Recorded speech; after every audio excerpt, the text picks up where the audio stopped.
Okay, so andito tayo ngayon mga katropa sa MMDA GSIS Motorcycle Riding Academy. Alamin kaya natin, check natin mga katropa kung ano yung pwede nating makuha mga information regarding dito sa Riding Academy na to. Okay, so welcome mga katropa. Andito tayo ngayon sa Motorcycle Riding Academy. Nag-open to parang kailan lang, parang 2 to 3 days pa lang. First time nakapunta tayo rito, syempre alamin natin kung ano yung mga ginagawa dito ngayon sa Motorcycle Riding Academy. Pinayagan naman tayo mga katropa, kaya panoorin nyo yung buong video na to mga katropa para doon sa mga mahilig magmotor at doon sa mga nagmomotor na. Kung gaano ka-importante ang mag-enroll dito sa Motorcycle Driving Academy.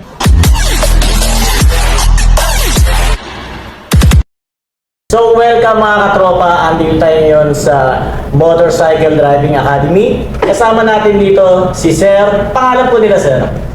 Ako po yung public servant ng Motorcycle Riding Academy ng MMDA. Walang iba kundi si Mr. Miguel Panalco. Siya yung makakausap natin. Kailan lang po ito nag-open Sir? Ang ating Motorcycle Riding Academy ay nag-open lamang noong last September 27 ngayong taon. So, parang kailan lang mga katropa, no? Kasi alam ko matagal nang inabangan to ng karamihan, lalo na yung mga mahilig magmotor, yung mga gustong matuto magmotor, malamang matagal niyo inabangan to. Ngayon, ito na, open na, bukas na sa publiko ang Motorcycle Driving Academy mga katropa. Paano po natin sila may invite? Paano po natin sila may hikayat na pumunta po rito? Thank you very much sa ating Moto Tropa. Welcome po at sa ating pong mga viewers.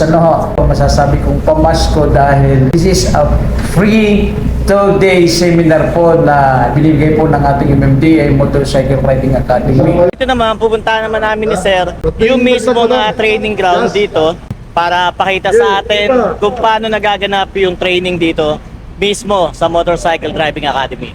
Tara! Ang requirements po rito para kayo ay mapagbilan po rito, simple lang. Kayo ay magdadala lamang ng sarili ninyong helmet. Pwede kayong magpa-enroll online. So buksan lamang ang aming MMDA www.mmda.ph para malaman ninyo ang link. Buksan lamang doon. May mga importante mga katanungan doon. Yung iba, lalo na yung motorcycle, ay mostly mga donated po yan. So we will provide para sa inyo yung motorcycle. So kumbaga, kahit pumunta sila rito na nakakommute, may mga gamit talaga silang motor na available po talaga dito. Yeah, opo. Full face para mas maganda. Mayroon din silang mayroon dito ng mga other gadget. Yung elbow cup, Okay. kung wala kayo, may fine, meron po po may provide. Ano po yung pinakaginagawa talaga nila rito? Ito, pangalawang araw na po ng ating mga trainees. Kahapon, wala pong mga alam yan. Pero makikita natin ngayon, ibang-iba na. Marunong na silang humawak ng motorsiklo at kagandahan, nagagawa na nila yung motorcycle basic exercise and demonstration. Dahil mamaya-maya lang, sila po ay mag-check out, makikita nila. Mapapansin ninyo na, meron po tayong tinatawag na stop and go exercises, signaling, then slalom, mislalim, circling, meron pa tayong after ng circling, figure of 8, then yung makikita natin yung tight U-turns, then makikita natin doon paano sila nag-platform, mag-cross sa foot brakes, and meron po tayong panguli yung tinatawag nating narrow flag. Okay, so makikita natin ngayon ng isang instructor natin ay nag-o-orient ano nga ba ang kanilang gagawin. Meron kaming tinatawag na common language. Open, close, and break. Nakikita ninyo, nagbibigay ng orientation ng isang instructor po natin dito sa Motorcycle Riding Academy. So 5, 1, 2, 3, 4, 5. So go tayo. Huwag kayong maglala, may ambulansya. Okay? Magtiwala lang po kayo kasi pigilan namin ng motor pag di nyo kaya. So paano po yung magiging procedure dito Sir? From start po ng pag-enroll nila or paano po yung magiging umpisa po ng gagawin nila rito, pagpunta nila rito? Kung sila ay talaga yung makakapagtapos ng 2 araw na yan. Number 1, yung emergency response, motorcycle emergency response. Pangalawa, sila rin ay tuturuan ng basic traffic rules and regulations. Napaka-importante nun mga katropa. Motorcycle orientation on basic parts. Pero ito na sir, lahat po yun, as in libre po lahat yun. Lahat po yan ay libre. Libre po lahat yun. At wala pa akong student permit, wala pa akong driving license. Ayan po, pwede po yan. Pwede po ba yung 17 years old? Of course po, pwede po sila. Mayroon silang parent, consent. Online naman, so dun nila sasagutin nila yun. Wala masyadong pasikot-sikot, basta ikaw 17 years old, may consent ang mga magulang, through online, pwede kang mag-apply para makakuha ka ng schedule. May lisensya o wala, pwede kang mag-enroll dito. Ganun ka simple, ganun ka dali. 2 days na nila rito mga katropa kasi usually dito, ang pinaka first day talaga schedule is MWF. So Monday, Wednesday, Friday. Then ang second day ay TTHS or Tuesday, Thursday at Saturday. Okay? Paliwanag ka mga katropa yung pinaka-schedule dito. So kung first timer ka, dapat Monday ka or Wednesday or Friday. Ngayon ang second day mo, Tuesday, Thursday or Saturday. Kumusta naman po ang second day training nyo rito? Okay lang po. Daming natutunan. Ayun. Pero as in, simula ba sir, marunong ka na magmotor or dito ka lang talaga natuto? Marunong na po mag-maneho ng bike. Okay. Tapos dito lang po na magmotor. Pangalawang araw nyo na po rin sir, ano? Kumusta naman sir? Okay naman po. Maayos po magturo, magpaliwanag. Kaya madaling matuto. Nakaranas ka ba ng sempla mula nung unang araw sir? Hindi. Tamang ingat. Buwan loob ni sir. Okay. Salamat po Thank you po, thank you. Provided talaga yung mga gears dito, gaya nito. Gaya sila sa elbow, ayan. Tapos at saka sa knee. Ayan, provided lahat yan dito. So lahat sila binibigyan ng mga protection dito from elbow hanggang sa mga tuhod nila. Helmet lang ang kailangan dalhin talaga rito mga katropa. Yung motor, available na dito yan. Platform, ito po. Kailangan control yung control yan. Kailangan makagawa sila mga at least 7 seconds dito. So kailangan hindi po malalaglag dito. Oo, pero kung okay lang naman. Hindi naman may pag-mouth shot, diretso lang. Pre sa kalsada natin, maraming mga bako-bako o parang mga bako-bako bago tumawid sa footbridge. Sa footbridge, minsan heavy traffic, hihinto sila doon para matuto sila kung paano. So yung proper na paghinto. Kaliwang pa, kanang pa. So itinuro ng mga instructor natin na dapat kaliwang pa ang ibababa natin. Ito yung parang pinaka-bridge na rito mga katropa. Yan, mataas yan Pag nag-second gear siya, diretso third gear. Bababa, then checking yung safety sa kaliwa at sa kanan. Then bababa. Ihinto, lilingon sa kaliwa, sa kanan, then proceed, when clear, when safe, tuloy-tuloy na. May stop din doon. Hinto rin sila dyan sa stop. Panghuli nila yung narrow plank. Stop. Then lingon sa kaliwa for checking, for safety checking. Then signal kaliwa. You have to prepare at least 7 seconds. Okay na dito sa second gear. So dito hindi po pabilisan yung pag-control po ng ating motor. 1001, 1002, control 1003. Minimum of 7 seconds kung paano sila mag-control. Then after that, tapos na po sila ng parang check out nila yung mga exercises nila. So that's it. Tayo po ay magpasalamat sa aming napakasipag at butihing MMDA chairman, walang iba kundi si Attorney Romando Artes.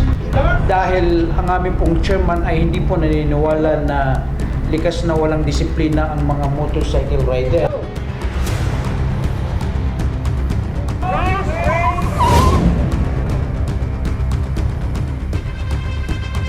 Ito yung pinaka training ground nila. Ito itong laking to, ayan Dito ginagawa yung exercises ng pagmumotor, lahat. Pero si signal light tayo ng left. May mga paikot dyan. Kumusta po ba experience dito? Ayan. Ayan. Yung sticker na lang po muna Meron doon parang bridge. Kumusta naman ma'am yung second day trading mo po dito? Masaya po, masaya. May mga humps. Ano na ko ba talaga magmotor na ma'am or hindi pa? Konti lang. Konti lang. Pero dito ko natutunan yung mga proper. Oh, yung mga traffic sign talaga dito is nilagay din nila talaga. So para ka talaga nagmumotor. Para talaga nagmumotor sa kalye. Okay. Pag sarili ko lang, nagtatak ako. So pagkatapos mo dito ma'am, sigurado mas confident ka. Yes po. Yan. Okay, ride safe ma'am ha. Thank you po. Thank you. Walang magbe-break ng dalawang daliri.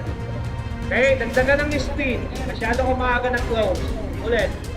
Ang kanyang pananiniwalaan ay wala lang sigurong alam, kulang sa kaalaman sa pagmumotorsiklo, walang alam sa batas sa lansangan. Kaya nga nagkaroon po tayo ng siguro naisip po ng aming chairman na bakit hindi tayo gumawa na sila ay turuan. Okay, try. Close, then apply brake.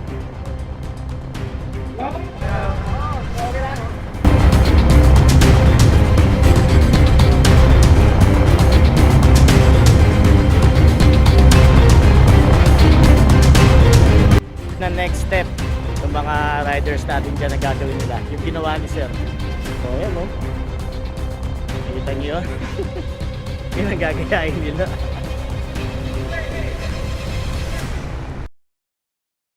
Okay. Go. Shoutout din siyempre sa mga tropa na Sir Ruson, tama po. Mga kamotor-tropa, ang ating chief ng motorcycle unit mismo ng MMDA. Kagapay din natin at tumutulong din siya para turuan ng ating mga trainee dito sa MRA. Yun. Si Sir yung kaninang makikita nyo bumebanking, galing. Halos nakahiga na. Ano po, ipibularyo po. Yun, shoutout po kay Sir. Shoutout po sa kanila, sa mga mahusay natin mga nagtuturo po dito sa Motorcycle Driving Academy.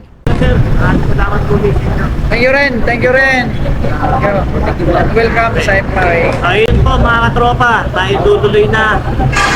Sana nagustuhan nyo yung ating makita dito sa Motorcycle Driving Academy. Sana marami kayong tutunan at welcome kayo lahat dito. Lahat ng mga gusto magmotor, punta na kayo dito. Hindi kayo marunong ngayon, after 2 days, marunong na kayo. Sigurado yun. Thank you. Correct po, kayo po. So ayan mga katropa, sana may natutunan kayo sa naibahagi natin ngayon sa pagpunta natin dito sa Motorcycle Driving Academy mga katropa.